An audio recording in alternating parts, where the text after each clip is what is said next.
Qu'est-ce qui se cache derrière cette soudaine montée des soi-disant navires fantômes en provenance de Corée du Nord? Dans l'immensité de nos océans, certaines choses hantent les profondeurs. Navires fantômes. Ces vaisseaux ont traversé les mers sans leur équipage. Du moins, ils ne sont plus présents sous forme physique. Des épaves abandonnées et des apparitions fantomatiques ont rempli le folklore maritime, et il n'y a pas d'endroit plus hanté que l'océan ouvert. Du navire britannique du XVIIIe siècle aux épaves abandonnées qui ont fini par devenir des mystères de meurtre, voici 20 véritables navires fantômes qui existent réellement. Numéro 20. Octavius. L'Octavius, un navire en mission pour découvrir le passage du Nord-Ouest, a rencontré un destin tragique dans les eaux glacées de l'Arctique. Parti d'Angleterre en 1761, le goélette à 3 mâts a tenté de naviguer sur cette route traîtresse pour rentrer chez lui à la recherche d'une voie commerciale plus rapide vers l'Asie. Cependant, le navire s'est retrouvé piégé dans les glaces au large de la côte du Groenland. En 1775, un groupe de 5 hommes est tombé sur la scène inquiétante de l'Octavius. À leur horreur, ils ont trouvé l'équipage de 28 hommes en bas, gelés à mort. Le capitaine, figé dans le temps à son bureau, tenait toujours un stylo dans sa main, comme s'il écrivait dans son journal de bord. La dernière entrée était datée de 1762, indiquant que le navire fantôme et son équipage avaient été perdus en mer pendant 13 ans. Dans sens. La légende de l'Octavius a inspiré de nombreuses œuvres d'art, y compris des poèmes, des chansons et des histoires. Et rappelez-vous, si vous ne vous abonnez pas, vous pourriez un jour trouver un navire fantôme apparaissant dans l'étang de votre jardin. Alors, aimez et abonnez-vous, à moins que vous ne souhaitiez une rencontre inattendue avec le paranormal. Passons au sujet rare. Une légende entoure l'image d'un énorme navire qui est mystérieusement apparu sur les côtes du Bangladesh. L'ancien galion espagnol, recouvert d'algues et de coquillages, a effrayé les habitants. Quelques courageux ont embarqué sur le navire à la recherche de réponses, mais ils ne sont jamais revenus. Alors, que s'est-il passé pendant qu'ils étaient à l'intérieur? Eh bien, ils ont sorti leurs lampes de poche et ont commencé à regarder autour d'eux. Puis, soudain, toutes les lampes de poche se sont éteintes en même temps. C'était assez terrifiant. Et maintenant, ils étaient dans le noir. Un gars a allumé une allumette et a vu un vieux marin. Il avait l'air d'avoir environ 200 ans. Alors il a crié « Fantôme !» et ils ont tout couru pour sauver leur vie. Mais ces gars-là n'ont jamais été revus. Comme le dit la légende, le navire a disparu sans laisser de traces, peut-être emporté à nouveau en mer. Que pourrait-il être arrivé à ceux qui ont osé explorer le vaisseau fantomatique? Était-ce une malédiction, un phénomène surnaturel ou un accident tragique? Comme toujours, commentez ci-dessous avec le hashtag sujet rare et faites-nous part de votre opinion par rapport à ce que nous venons de montrer à l'écran. Passons au suivant. Numéro 19, SS Ourang Medan. Le SS Ourang Medan est une histoire de navire fantôme glaçante remplie de mystères. Selon la légende, en 1947, un appel de détresse a été envoyé depuis le cargo au large des côtes indonésiennes, signalant que tous les officiers, y compris le capitaine, étaient morts et que tout l'équipage était probablement décédé. Peu après, un deuxième message a simplement déclaré « Je meurs ». Lorsque les sauveteurs ont embarqué sur le navire, ils ont été confrontés à un spectacle horrifiant. Les corps sans vie des membres de l'équipage ont été retrouvés dans la salle des cartes et sur le pont, avec leurs membres tordus et les bras tendus comme s'ils repoussaient un ennemi invisible. Étrangement, il n'y avait aucun signe de blessure ou de jeu déloyal. Avant toute enquête supplémentaire, un incendie dans la salle des machines a forcé l'abandon du navire, entraînant finalement son naufrage et emportant les réponses au fond de la mer. Le mystère du SS Ourang Medan a donné lieu à de nombreuses théories et spéculations au fil des ans. Des rencontres paranormales aux fuites chimiques, voire à une vaste supercherie, la véritable explication du destin du navire et de son équipage reste insaisissable. L'histoire du SS Ourang Medan a été le sujet de nombreux livres, articles et a même inspiré la création de récits fictifs dans des films et des émissions de télévision. Cela a perpétué son statut en tant que l'un des mystères de navires fantômes les plus captivants de l'histoire maritime. Numéro 18. Mary Celeste. L'histoire de Mary Celeste est une légende, célèbrement écrite par Arthur Conan Doyle, le créateur de Sherlock Holmes. Le 7 novembre 1872, le véritable Mary Celeste a quitté New York en direction de Gênes. transportant une précieuse cargaison d'alcool. Presque un mois plus tard, le 5 décembre, le navire a été aperçu à la dérive dans l'océan Atlantique entre les Açores et le Portugal par l'équipage d'un autre brigantin, le Dei Gratia, qui était également en voyage transatlantique. Ce qui a perplexé l'équipage du Dei Gratia, c'était l'étrange absence de l'équipage de Mary Celeste. Le vaisseau semblait en bon état, sans signe de dommage ou de lutte, mais il n'y avait aucune trace de l'équipage ou de passagers.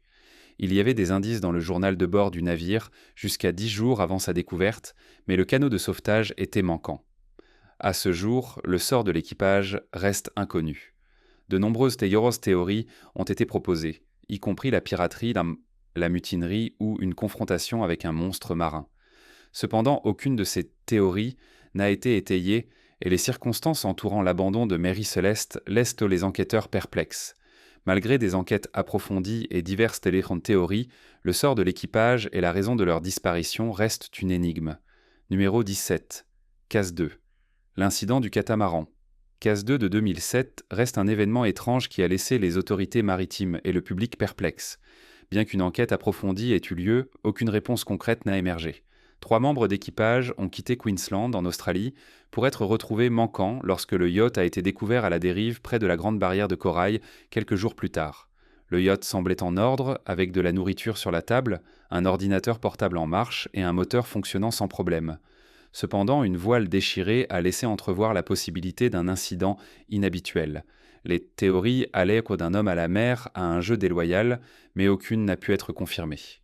L'affaire Case 2 a suscité une large attention et des documentaires ont été réalisés à son sujet. C'est vraiment un récit des dangers et des énigmes de la mer ouverte. Cependant, le sort des membres d'équipage reste non résolu, laissant derrière une histoire hantée sans fin. Numéro 16. Le vaisseau fantôme. Le vaisseau fantôme est largement connu comme le navire fantôme le plus célèbre de l'histoire maritime.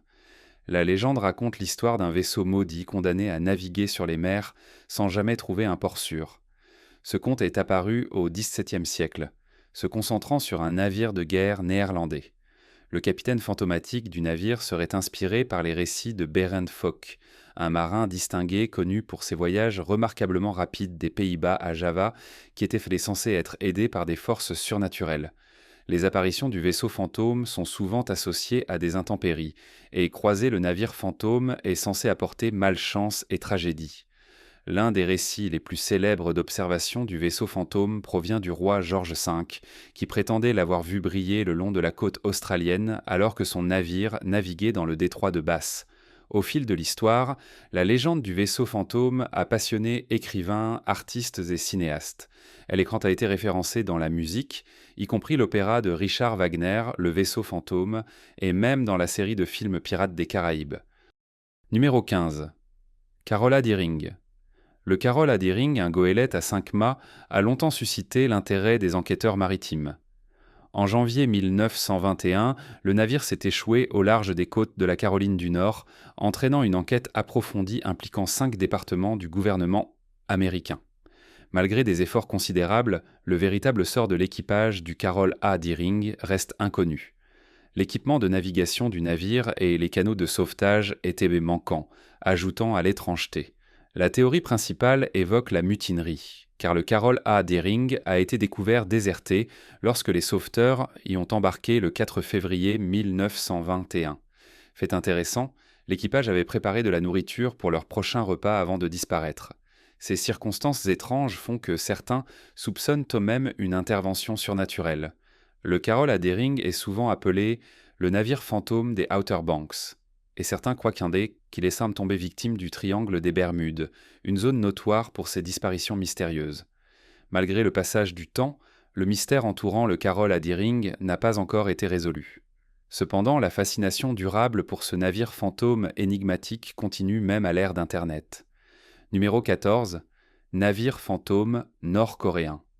De nombreux navires fantômes nord-coréens échouent chaque année sur les côtes du Japon, portant les restes mortels de leur équipage.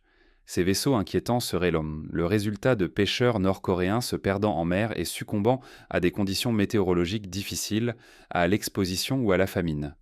La surpêche des navires chinois dans les eaux nord-coréennes a conduit les pêcheurs nord-coréens à prendre des risques plus importants et à s'aventurer plus loin à la recherche de poissons. Ces bateaux sont souvent vieux, manquent de moteurs modernes et de systèmes GPS, et sont donc plus vulnérables aux conditions météorologiques difficiles.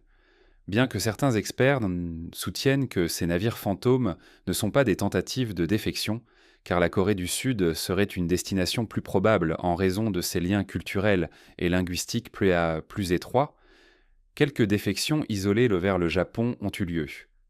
Cependant, il est peu probable que ces navires fantômes fassent partie d'une stratégie d'infiltration plus large. Les activités de pêche illégale des pêcheurs commerciaux chinois dans les eaux nord-coréennes ont exacerbé la situation.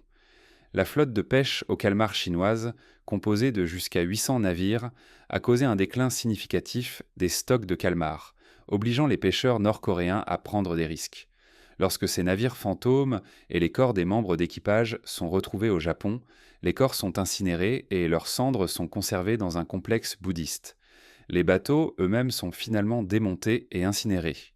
Numéro 13, High Aim 6, le bateau de pêche taïwanais. High Aim 6 a quitté le port de Ryukyu dans le sud de Taïwan le 31 octobre 2002. Halloween! Il a été découvert sans son équipage dérivant dans les eaux australiennes le 8 janvier 2003. Le navire, immatriculé à Taïwan et arborant un pavillon indonésien, appartenait à Tsai Huangshua Air.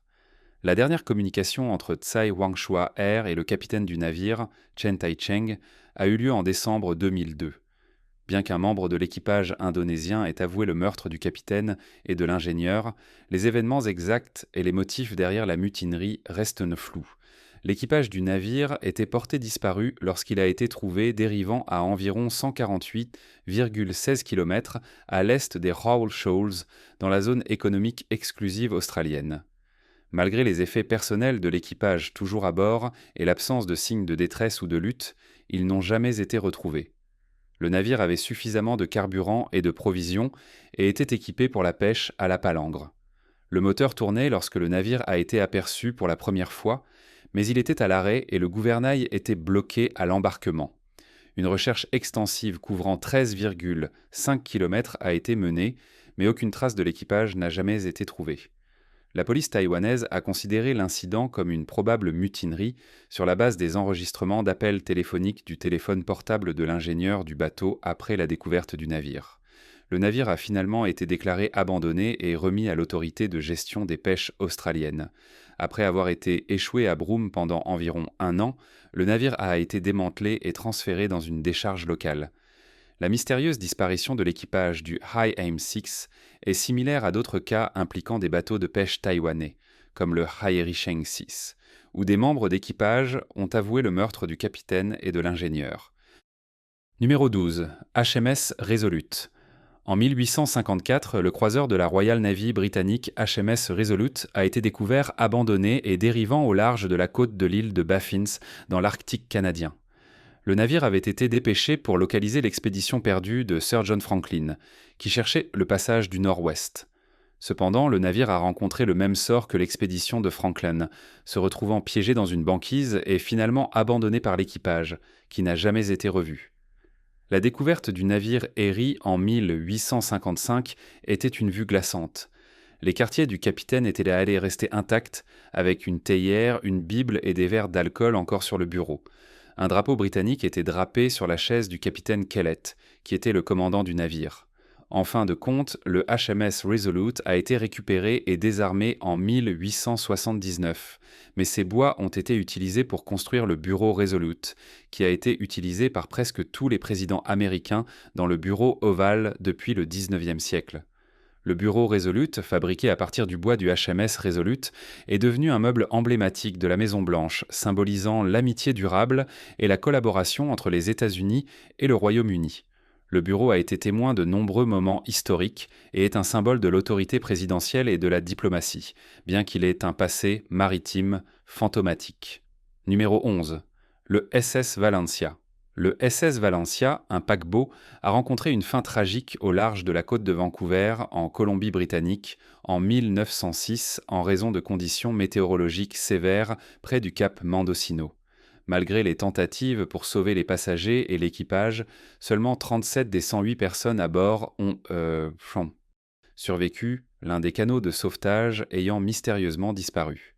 Le naufrage du SS Valencia a depuis été entouré d'histoires de fantômes étranges, des pêcheurs et des marins signalant des apparitions du navire fantôme au fil des ans, certains affirmant même avoir vu des squelettes humains à bord. Ces apparitions ont persisté pendant des décennies, ajoutant à l'attrait de cet événement tragique. Cependant, le naufrage du SS Valencia a également conduit à des changements significatifs dans les réglementations de sécurité maritime qui bénéficient aujourd'hui aux marins. La catastrophe a montré la nécessité d'améliorer les aides à la navigation et les procédures d'urgence pour les navires naviguant dans des eaux côtières de traîtresses, entraînant la création de maisons de secours et la mise à niveau des systèmes de communication radio pour améliorer la sécurité en mer. La tragédie du SS Valencia a contribué aux avancées des mesures de sécurité maritime qui continuent de soutenir et de protéger les marins. Numéro 10. La Lady Lovabond. La Lady Lovabond, un schooner légendaire, aurait rencontré sa fin le 13 février 1748, lorsqu'il se serait échoué sur les traîtres Goodwin Sands au large de la côte du Kent, en Angleterre. On dit que le navire réapparaît tous les 50 ans sous forme de navire fantôme, mais aucun document historique concernant le vaisseau ou son naufrage n'a été découvert. Selon la légende, le capitaine Simon Reed, également connu sous le nom de Simon Peel, venait de se marier et fêter son mariage lors d'une croisière lorsque la tragédie est survenue. Malgré la superstition selon laquelle la présence d'une femme à bord portait malheur, Reed avait amené sa nouvelle épouse, Annetta, avec lui. L'histoire raconte que le premier officier, John Rivers, qui était secrètement amoureux de la femme du capitaine, a été consumé par la jalousie. Rivers a attaqué le membre d'équipage dans une rage et a dirigé le navire vers les traîtres Goodwin Sands, perdant toutes les vies à bord. Au fil des ans, des apparitions de la Phantom Lady Lovabond ont été signalées, en particulier à l'anniversaire du naufrage supposé. Des navires tels que l'Edenbridge et un snack de pêche affirment avoir vu le vaisseau fantôme en 1798. Tin Bull. Prestwick aurait prétendument aperçu le navire en 1948, décrivant une lueur blanche étrange. Cependant, aucune apparition n'a été signalée en 1998. Les Goodwin Sands, connus pour leurs navires fantômes, y compris le SS Montrose et le Shrewsbury, sont également associés à la légendaire île de Lomea. Les chercheurs George Bay et Michael Goss ont soulevé des doutes quant à l'authenticité de l'histoire de la Lady Lovabond, suggérant qu'elle pourrait avoir été une fabrication ou basée sur un autre navire. Ils spéculent que les récits pourraient avoir été inventés pour la Saint-Valentin, tirant des similitudes avec des histoires de fantômes fictives. La légende de la Lady Lovabond est souvent liée au concept de navire fantôme, un motif récurrent dans le folklore et la tradition maritime, représentant des événements énigmatiques et surnaturels en mer. Numéro 9. Le MV Joïta et événements surnaturels en mer. Numéro 9. Le MV Joïta. La disparition du MV Joïta en octobre 1955 reste un mystère maritime perplexe. Le navire marchand américain a été découvert à la dérive, sans passagers ni équipage à bord. Bientôt, des questions se sont posées sur ce qui leur était arrivé. Malgré l'état déplorable du navire, il avait une flottabilité normale, rendant son naufrage hautement improbable. Les enquêteurs étaient incertains quant à la raison pour laquelle l'équipage n'était pas resté à bord et n'avait pas attendu de l'aide. Le MV Joïta avait une histoire intéressante, ayant subi diverses modifications et ayant servi dans la marine des États-Unis pendant la Seconde Guerre mondiale. Cependant, les circonstances entourant sa disparition demeurent un mystère. Malgré des efforts de recherche intensifs, aucune trace des passagers ou de l'équipage n'a été trouvée jusqu'à ce qu'un autre navire découvre le Joïta à la dérive, partiellement submergé et fortement incliné. Les personnes disparues et une quantité significative de cargaisons étaient introuvables. De nombreuses théories et spéculations ont été proposées au fil des ans, comme d'habitude allant de la piraterie à un acte criminel, mais la vérité sur le sort du navire et de ses passagers reste inconnue. Numéro 8. SS Baichimo. Le SS Baichimo, un cargo construit en Suède en 1914, a eu un parcours fascinant et énigmatique. Alors qu'il naviguait dans les eaux glacées de l'Alaska en 1931, le navire s'est retrouvé piégé dans la glace, obligeant l'équipage à évacuer pour revenir une fois les conditions améliorées. Cependant, le Baichimo s'est libéré de ses amarres et s'est éloigné. En fin de compte, le navire a été découvert à 116 km de sa position d'origine, mais il a été jugé impropre à une utilisation ultérieure. Une partie de la cargaison a été récupérée avant que le navire ne soit à nouveau abandonné. Au cours des décennies suivantes, le SS Baichimo a continué à être aperçu par diverses personnes. Il apparaissait comme une présence spectrale flottant silencieusement sur les vagues, dépourvue d'équipage ou de cargaison, sauf pour un tas de fourrures en décomposition. Les apparitions étranges du navire ont persisté au fil des ans. En mars 1962, la dernière apparition confirmée du SS Baichimo a été observée, piégé dans la glace une fois de plus. Le navire n'a jamais été revu malgré les recherches ultérieures, laissant son destin ultime inconnu. L'histoire du SS Baichimo a inspiré de nombreux contes et légendes. Certains spéculent même que le navire existe toujours, dérivant dans les eaux arctiques, attendant d'être redécouvert. Ces voyages mystérieux en ont fait un exemple classique de fantomatique maritime et de la nature impitoyable de la mer Arctique. Numéro 7. Le navire fantôme de la côte du Myanmar. Le mystère entourant ce navire fantôme, découvert au large de la côte de la région de Yangon au Myanmar, a été résolu par les autorités locales après une enquête. Les responsables birmans et le personnel de la marine ont rapidement enquêté sur le navire Sam Ratulangi PB 1600 et ont découvert son sort. Il a été découvert que le grand porte-conteneurs, trouvé vide et rouillé, avait été remorqué par un remorqueur en direction d'une installation de démolition navale au Bangladesh. Malheureusement, l'équipage avait abandonné le navire en raison de conditions météorologiques défavorables. En découvrant le Sam Ratulangi PB 1600 échoué sur une plage, les autorités et le personnel de la marine ont monté à bord du navire pour chercher des indices. La présence d'un navire aussi imposant sans marin ni cargaison à bord avait intrigué la police et les observateurs. Cependant, la découverte de la destination prévue du navire a éclairé son voyage et a expliqué pourquoi il dérivait au large de la côte du Myanmar. Bien que l'apparition mystérieuse du navire ait initialement causé de la confusion, l'enquête a fourni une explication simple pour sa présence. Le démantèlement de navires, ou le recyclage de navires, consiste à démonter des navires désaffectés pour récupérer des matériaux et des composants précieux. Le Bangladesh est l'une des plus grandes nations de démolition navale au monde, avec de nombreux chantiers de démolition le long de sa côte. Ces chantiers contribuent à l'économie locale, mais font face à des préoccupations concernant la sécurité des travailleurs et les impacts environnementaux. Numéro 6. La garde côtière coule un navire fantôme. La garde côtière américaine a efficacement éliminé la menace d'un navire fantôme japonais dérivant dans le golfe d'Alaska depuis le tsunami de 2011. Mesurant 50 mètres de long, le bateau de pêche abandonné nommé Ryun Maru représentait un danger sérieux pour d'autres navires naviguant dans le golfe d'Alaska, situé à environ 466 km à l'ouest de la côte sud-est de l'Alaska. La garde côtière américaine a déployé des tirs de canon depuis l'un de ses patrouilleurs pour faire face à ce danger, mettant le feu au navire. Après 4 heures, le Rio Unmaru a succombé aux flammes, finissant par couler à une profondeur d'environ 1800 mètres. Cette opération réussie de la garde côtière américaine a assuré l'élimination du navire abandonné, éliminant ainsi le danger potentiel qu'il représentait pour le trafic maritime. Numéro 5. Le Jiangsheng. En 2006, le Jiangsheng, un mystérieux navire fantôme, a été découvert dérivant dans le golfe de Carpentaria, à environ 180 km au sud-ouest de Weipa, Queensland. Le navire en 7 ans a été repéré lors d'une patrouille aérienne par l'Australian Coast Watch et s'est avéré être un pétrolier de 80 mètres sans équipage à bord, avec une corde de remorquage cassée et ses marques d'identification effacées.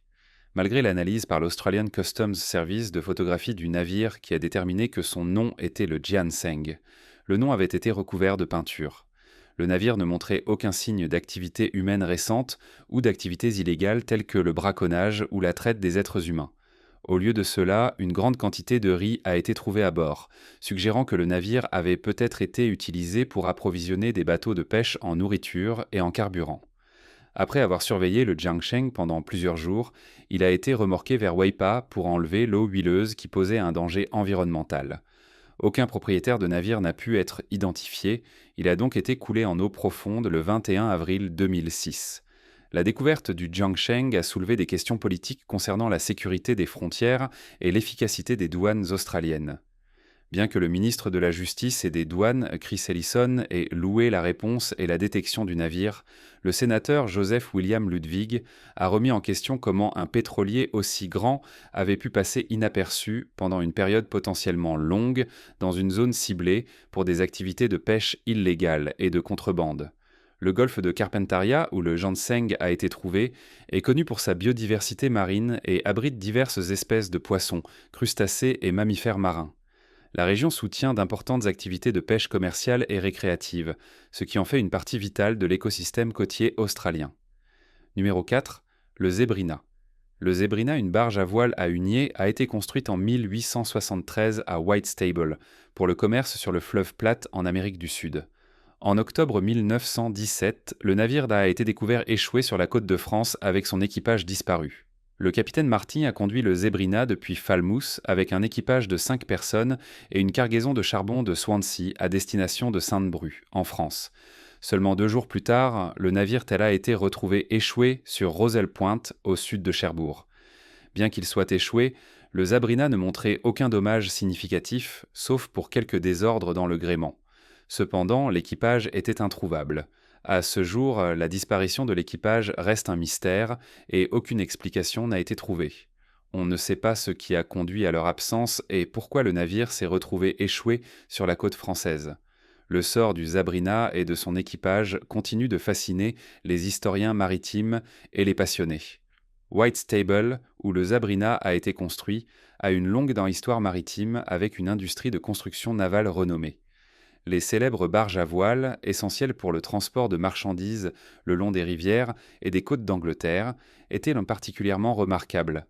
L'héritage de la construction navale de Whitstable est encore célébré aujourd'hui et reste une destination populaire pour les passionnés de voile et les visiteurs intéressés par son passé maritime. Numéro 3. Le navire fantôme. Jenny le Jenny est une légendaire goélette anglaise qui a été controversée en raison de son existence non prouvée. Selon l'histoire, le navire s'est retrouvé coincé dans une barrière de glace dans le passage de Drake en 1823 et a été découvert par un baleinier en 1840 avec les corps de l'équipage préservés par le froid antarctique. Cependant, ce rapport original a été jugé non fondé. La première source connue de l'histoire est un article publié dans le Wiener Zeitung le 19 février 1841. Le récit a ensuite été imprimé dans plusieurs autres journaux au cours des semaines suivantes. L'histoire du Jenny a refait surface lors de l'expédition arctique McClintock, mentionnée dans une édition de 1862 du magazine géographique allemand Globus. En 1822, selon le récit supposé, le navire a quitté son port d'attache sur l'île de Wight et a ensuite été découvert piégé dans la glace dans le passage de Drake. Par le capitaine Brighton du baleinier Hope en septembre 1840, le journal de bord a enregistré le voyage du navire jusqu'au 17 janvier 1823, le dernier port d'escale étant Callao, près de Lima, au Pérou. Le capitaine Brighton est retourné au journal de bord des propriétaires du navire. Malgré l'absence de preuves concrètes, la légende de Jenny perdure de diverses manières. Le comité des noms de lieux de l'Antarctique du Royaume-Uni a commémoré le navire en nommant le Jenny Buttress, une caractéristique de l'île King George près du sommet Melville, en 1960. De plus, la poétesse australienne Rosemary Dobson a écrit sur l'histoire dans son poème The Ship of Ice en 1960. Le passage dangereux de Drake, où se déroule l'histoire du Jenny, est connu pour ses vents forts, ses mers agitées et ses conditions de navigation difficiles, ce qui en fait un passage significatif pour les navires naviguant entre les océans Atlantique et Pacifique. Numéro 2. Le SS Cotopaxi. Les scientifiques ont réussi à identifier le SS Cotopaxi, un cargo à vapeur qui a disparu en 1925. Le navire a été trouvé au fond de l'océan, à environ 56 km de St. Augustine en Floride. Bien qu'il ait été appelé l'épave Bear par les plongeurs et les pêcheurs sous-marins, l'importance historique du site est restée inconnue jusqu'à récemment. Michael Barnett, biologiste à la National Oceanic and Atmospheric Administration, soupçonnait depuis longtemps que l'épave était le Cotopaxi. Il a collaboré avec un historien pour rassembler des dossiers judiciaires, des documents d'assurance et d'autres informations pertinentes sur le navire et accéder à ses plans et dossiers judiciaires par l'intermédiaire des proches de l'équipage. Le triangle des Bermudes, Une région dans la partie occidentale de l'océan Atlantique Nord a longtemps été associée à des disparitions mystérieuses d'avions et de navires. Bien que le Cotopaxi ait un temps été supposé avoir été victime de cette zone infâme, son emplacement réel a été trouvé au large de la côte de la Floride. Malgré la découverte, le triangle des Bermudes reste un sujet fascinant et débattu dans l'opinion publique. Numéro 1. Le Copenhague. Le Copenhague, un barque danois à 5 mâts, a été construit par Ramage et Ferguson à Leith, en Écosse, et commandé par la Danish East Asiatic Company en tant que navire de formation à la voile. Il est devenu le plus grand voilier du monde à son achèvement en 1921, principalement utilisé pour former de jeunes cadets cherchant à obtenir une licence d'officier. Cependant, le 21 décembre 1928, en route de Buenos Aires vers l'Australie, le Copenhague a disparu sans laisser de traces. Malgré une recherche extensive et diverses spéculations, le navire et son équipage n'ont jamais été retrouvés, laissant derrière d'eux un mystère. Le Grand Danois avait des dimensions impressionnantes, mesurant 130 et 1 mètre de long, avec un pont de 119 mètres et une capacité de 5200 tonnes. Il comportait 5 mâts, se dressant à 60 mètres au-dessus de la quille, et avait une surface de voilure totale de 5202 mètres carrés. La figure de proue du navire était une sculpture de l'évêque Absalon, le fondateur du Danemark. En plus de ses voiles, le Copenhague avait un moteur diesel auxiliaire, un émetteur sans fil, un éclairage électrique et 2 moteurs Bolander pour la pompe à ballast. L'équipage se composait d'un maître d'école, d'un médecin, d'officiers et de cadets stagiaires. La disparition de Copenhague reste un mystère et plusieurs théories ont émergé. Celles-ci vont des conditions météorologiques extrêmes aux rencontres avec des pirates ou des récifs non cartographiés. Néanmoins, aucune preuve concluante n'a été trouvée pour déterminer le sort du navire et de son équipage. Que pensez-vous qu'il soit arrivé à ces navires fantômes ? Sont-ils victimes de forces naturelles ou de quelque chose de plus surnaturel ? Consultez également nos autres contenus intéressants qui apparaissent à l'écran en ce moment.